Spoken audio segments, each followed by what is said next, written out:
ওই জন্য কুকুরকে খেতে দিলাম, বাবাকে খেতে দিল, তোর বাপি ঠিক খেয়ে নিত ওটা। আমি খেতে বললাম, আমাকে খেতে দিল না, তোর বাপি খেতে বললো। সবটা ওরকম তৈরি করেছো তো তোমরা। ও এইরকম শয়তানিগিরি কেউ তৈরি করতে হয় না, ও এইরকম শুরু করেছে। কিছু বলো না, এই যে এই লাইটটা দিলে এক্ষুনি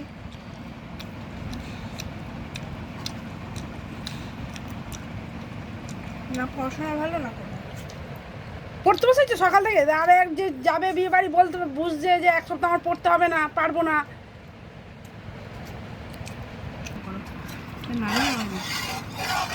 অল্প করে বলো এখানটা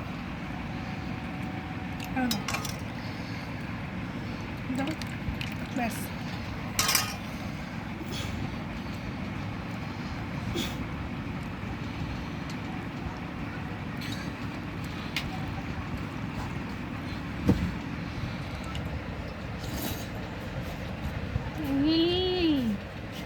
ডালটা হেভি হয়েছে। লেবু দিয়ে খা, তবে আরো ভালো লাগে।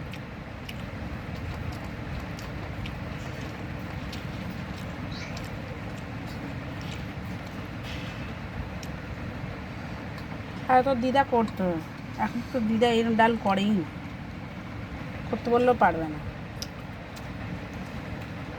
অনেকে এরকম বেগুন ভাজা করলে খোলা শুদ্ধ খেয়ে না, জানিস।